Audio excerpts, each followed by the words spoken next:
Assalamualaikum warahmatullahi wabarakatuh. Sobat-sobat, podcast Prahmin Kehidupan ini saya buat atas usul salah seorang teman beberapa hari lalu. Podcast ini kontennya adalah berbagai masalah, permasalahan kehidupan lah tepatnya ya, yang sering dijumpai dalam hidup keseharian kita, serta tentunya tawaran solusi atas masalah tersebut. Tema permasalahan yang dibahas, sebagian saya ambil dari kasus-kasus klien yang pernah saya tangani. Dan sebagian lagi dari pertanyaan-pertanyaan, atau lebih tepatnya curhatan lah ya, yang masuk via WA saya. Oke sob, dalam episode ini kita coba bahas tentang pertanyaan yang banyak sekali masuk ke WA saya akhir-akhir ini. Ini saya bacain salah satunya ya. Pak, gimana sih cara ngatasin cemas berlebih dan panic attack? Soalnya kalau rasa cemas itu muncul, suka langsung sesek. Sakit dada, mual, pusing, keringat dingin, juga kelayangan kayak mau pingsan. Nano-nano deh rasanya, campur aduk. Belum lagi orang-orang dekat di keluarga nggak ngerti apa yang saya rasain. Boro-boro empati, malah ngasih komen yang nyudutin. Mental cemen lah, lebay lah, menyakiti buat-buat lah. Pokoknya jadi menderita banget deh. Nah, sobat-sobat, itu salah satu pertanyaan yang saya pikir sudah cukup ngewakilin lumayan banyak lah curhatan yang masuk via WA berkaitan dengan kecemasan berlebih, panic attack, dan keluhan fisik yang menyertainya. Oke, bentar. Saya minum dulu ya, bentar.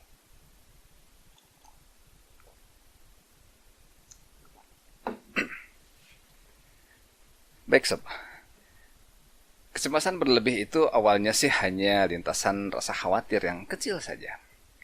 Tapi kemudian terus membesar dan akhirnya nguras banyak energi dari tubuh kita.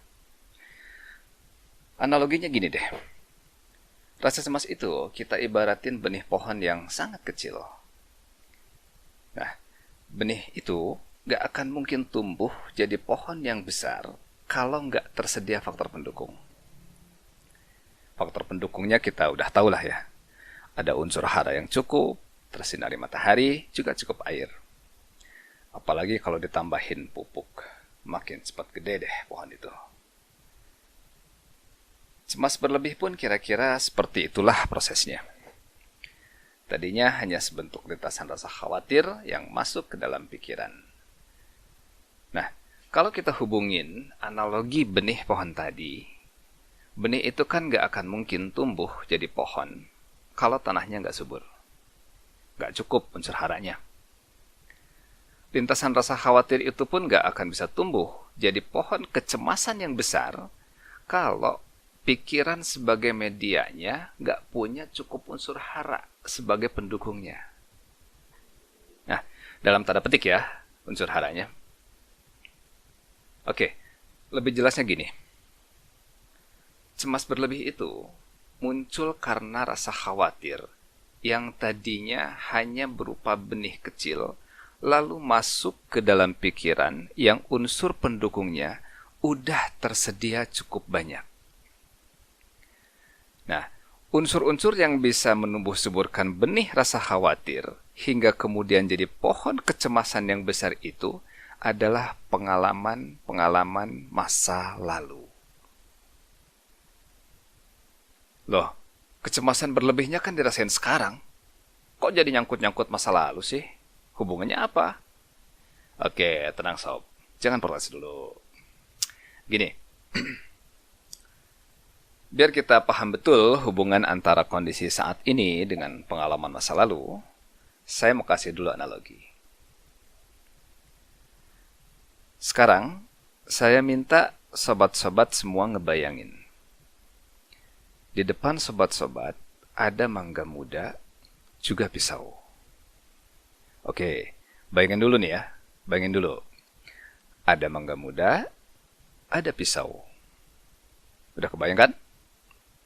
Sekarang, bayangin seolah-olah sobat-sobat sedang ngupas mangga muda itu.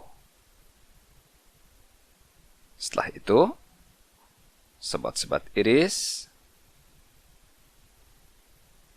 Terus, pelan-pelan setelah diiris, deketin ke mulut, gigit, dan kunyah mangga muda itu. Bayangin dan rasain betapa asinnya mangga muda itu. Woi, asem bukan asin. Kira-kira gitu kan yang sobat bilang barusan? Dan itu refleks. Ini terjadi karena di dalam pikiran sobat-sobat udah ada data bahwa mangga muda itu sama dengan asem, bukan asin.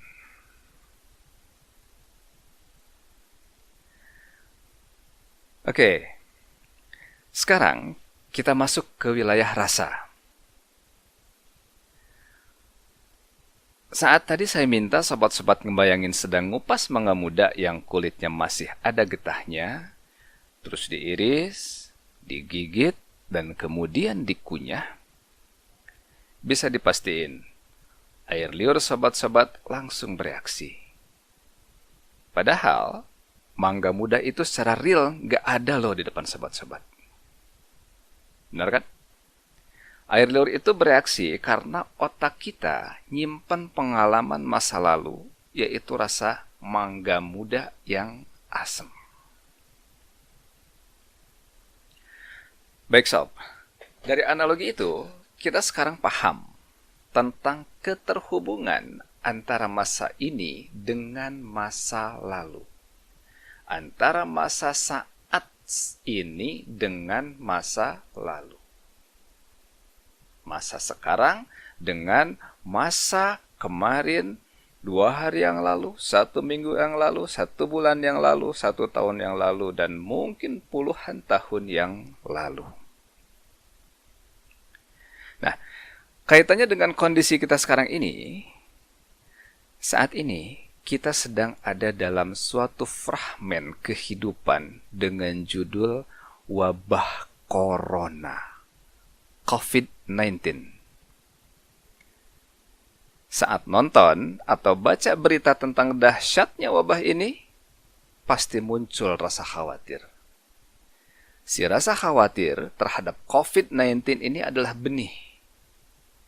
Saat lintasan rasa khawatir itu muncul, ada 2 kemungkinan yang terjadi. Kemungkinan pertama nih sob, ia nggak akan tumbuh membesar.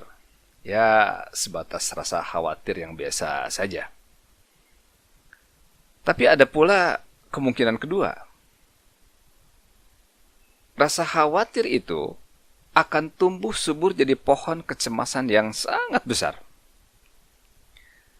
Nah, kemungkinan kedua ini terjadi karena banyaknya file-file peristiwa di dalam folder kekhawatiran yang tersimpan di dalam pikiran. Sehingga saat sobat-sobat baca atau dengar berita tentang virus corona, file-file lama itu akan terbuka secara otomatis dan terakumulasi. Nah, saat ini terjadi, tubuh akan bereaksi.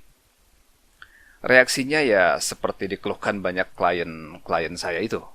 Sesak nafas, dada sakit, asam lambung naik, pusing, kelayangan, gak fokus. Nah, seperti itulah. Gak cukup sampai di situ loh sob. Kekhawatiran itu juga kemudian dipupuk dengan imajinasi kreatif yang negatif. Apa sih imajinasi kreatif yang negatif itu? Imajinasi kreatif yang sangat sering dilakukan adalah berandai-andai. Kalau begini, nanti jadinya begitu. Kalau udah begitu, akan jadi begono. Akhirnya, wah, bisa-bisa jadi begino. Nah, andai-andai itu dipersepsi oleh tubuh sebagai suatu realita. Saya ulangin ya. Andai-andai itu dipersepsi oleh tubuh sebagai suatu realita. Imajinasi negatif itu kemudian dipersepsi oleh tubuh sebagai sebuah kenyataan yang mengancam dan membahayakan bagi tubuh kita. Karena dianggap bahwa hal tersebut membahayakan bagi tubuh, tubuh pun langsung pasang kuda-kuda dengan cara mengaktifkan mode fight or flight, mode serang atau lari. Akhirnya, jantung makin berdebar, disusul keluar keringat dingin, pusing, dan sensasi-sensasi aneh lainnya. Seperti itulah proses terjadinya panic attack, serangan panik. So, sobat-sobat, apa yang harus dilakukan saat terjadi panic attack seperti itu? Kalau terjadi panic attack seperti itu, sobat-sobat coba tarik nafas agak panjang dan rileks. Lalu, keluarin pelan-pelan. Pejamkan mata, tarik nafas cukup panjang, keluarin lagi pelan-pelan. Lakuin ini sekitar 3 menit. Karena saat terjadi serangan panik, kerja sistem saraf simpatik makin meningkat. Nah, untuk menetralisirnya adalah dengan mengaktifkan sistem saraf parasimpatik. Menarik nafas panjang dengan rileks sambil memejamkan mata dan mengeluarkannya pelan-pelan, menghembuskannya pelan-pelan adalah cara yang efektif untuk mengaktifkan sistem saraf parasimpatik. Nah, kalau udah cukup tenang, sobat-sobat bisa minum air hangat, teh manis juga boleh. Ya, teh manis hangat ya. Kalau udah lebih tenang lagi, sobat-sobat coba lakuin aktivitas ringan yang bisa bikin enjoy. Bisa baca buku yang ringan atau dengerin murotal Quran. Terus, kalau sensasi yang gak karuan itu udah lumayan berkurang, sambil tetap mengatur ritme tarikan dan embusan nafas, coba sobat-sobat hitung berapa kali sobat-sobat berkedip dalam semenit. Setelah itu, ucapin kalimat, Alhamdulillah, mata saya bisa ngedip. Kalau nggak bisa ngedip selama semenit aja, bisa buta deh saya. Udah gitu, coba sobat-sobat lihat punggung tangan atau lengan. Perhatiin urat-urat di punggung tangan itu. Terus ucapin lagi kalimat seperti ini. Alhamdulillah, saya nggak pernah ngurusin urat-urat ini. Apalagi darah yang terus ngalir di dalamnya. Saya nggak pernah campur tangan ngurusin urat-urat ini. Tapi urat-urat ini terus berfungsi dan aman-aman saja. Ini penting dilakukan loh ya. Tujuannya adalah agar program khawatir dan cemas di dalam pikiran secara bertahap terreplace oleh program baru, yaitu program syukur. Baik. Untuk orang-orang terdekat dalam keluarga nih, saya mau ngasih masukan gini. Kalau ada di antara anggota keluarga sobat-sobat yang ngalamin hal seperti di atas, bersimpatilah. Karena untuk bisa lepas dari rasa cemas berlebih dan panic attack seperti itu, pengertian juga support dari orang-orang terdekat sangat-sangat dibutuhin. Jangan anggap penyakit itu dibuat-buat atau dramatisir. Judgement seperti itu nggak akan nyelesain masalah, sobat-sobat. Malah tambah runyam. Ini, saya pernah nanganin kasus seorang klien asal Medan. Dia bilang gini, betul Pak, Hampir saja ku tempeleng adikku. Gara-gara dia bilang, penyakit ini aku buat-buat, Pak. Nah, kalau udah seperti itu, tambah runyam kan sob jadinya. Oke, sobat-sobat. Kalau cemas berlebih dan panic attack itu terpicu sama berita tentang COVID-19, tipsnya sederhana. Sobat-sobat jangan baca seabrek tulisan atau lihat video yang ngebombardir WA sobat-sobat. Makin sobat-sobat banyak baca tulisan yang simpang siur, makin banyaklah pupuk kecemasan yang ditaburin di pikiran. Nah, daripada baca tulisan yang nggak jelas juntrungannya, mendingan praktekin aja rumus singkat. Yang pada dasarnya kita udah sama-sama tahu kok. Biar nggak tertular sekaligus memutuskan mata rantai COVID-19, tinggal jaga kebersihan, jaga wudhu, jaga stamina, jaga kontak fisik, dan tetap tinggal di rumah kecuali ada kebutuhan yang betul-betul sangat mendesak. Nah, inilah wilayah ikhtiar yang bisa kita lakukan saat wabah ini sedang merebak. Wilayah ikhtiar ini, sobat-sobat, harus selalu nyambung dengan doa dan tawakal, berserah diri sama Allah yang Maha Kuasa. Doa, ikhtiar, dan tawakal itu satu paket ya sobat ya, gak bisa dipisah. Tapi Pak, nyatanya kok sulit ya ngilangin rasa cemas berlebih kayak gini. Padahal saya udah berusaha loh berserah diri, kata salah satu klien yang lain.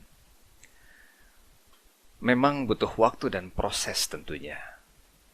Selain memang butuh proses, sangat mungkin juga ada peristiwa traumatik masa lalu yang berhubungan dengan kekhawatiran, yang muatan emosi negatifnya itu masih sangat kuat tersimpan di dalam pikiran. Bahasa kerennya unresolved past experience. Pengalaman masa lalu yang muatan emosinya belum ternetralkan.